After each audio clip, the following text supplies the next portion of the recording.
بسم اللہ الرحمن الرحیم۔ عزیز دوستو، کسی بھی قسم کا کھیل کھیلنے کے لیے اس میں چند باتوں کا خیال رکھیں کہ جس کھیل میں یہ چند مفاسد پائے جائیں، چند خرابیاں پائی جائیں، ایسا گیم کھیلنا یہ ناجائز ہوگا۔ نمبر 1 کہ کھیل بذات خود جائز ہو، اس میں کوئی ناجائز بات نہ ہو۔ نمبر 2 اس کھیل میں کوئی دینی یا دنیاوی منفعت ہو، نفع ہو، مثلا جسمانی ورزش وغیرہ، محض لاو و لعب کے لیے یا وقت گزاری کے لیے نہ کھیلا جائے۔ نمبر 3 کھیل میں غیر شرعی امور کا ارتکاب نہ کیا جاتا ہو۔ اور نمبر 4 یہ ہے کہ کھیل میں اتنا غلو نہ کیا جائے، اس حد تک آگے آدمی نہ چلا جائے کہ جس سے شرعی فرائض میں کوتاہی اور غفلت پیدا ہو۔ تو اب ایسا گیم کہ جس میں کوئی ناجائز بات ہو،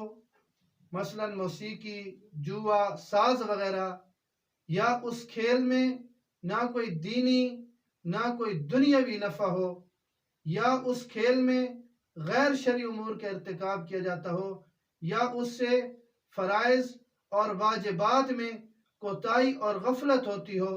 ایسا گیم کھیلنا، ایسا کھیل کھیلنا یہ ناجائز ہوگا۔ اب پب جی کو آپ دیکھیے کہ اس میں نہ کوئی دینی نفع، نہ کوئی دنیاوی نفع، اور پھر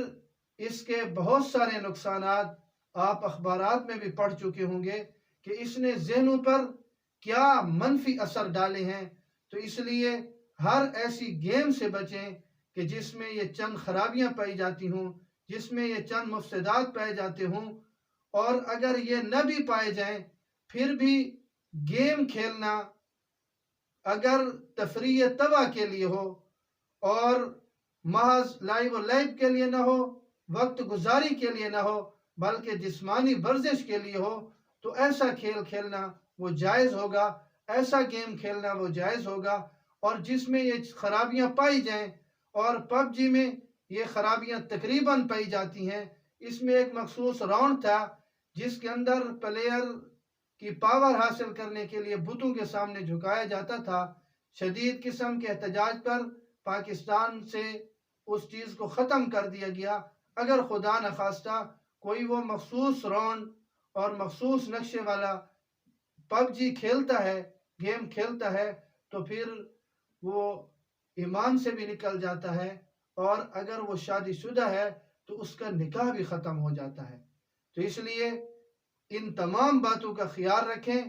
اور تفریح تباہ کے لیے ہو، دینی یا دنیاوی منفعت ہو، جسمانی ورزش وغیرہ ہو، محض لعب و لعب کے لیے، وقت گزاری کے لیے نہ ہو، اور جو ذہنوں پر منفی اثر ڈالے، ایسا گیم کھیلنا شرعی طور پر جائز نہیں ہے۔ اللہ مجھے اور آپ سب کو صراط مستقیم نصیب فرمائے۔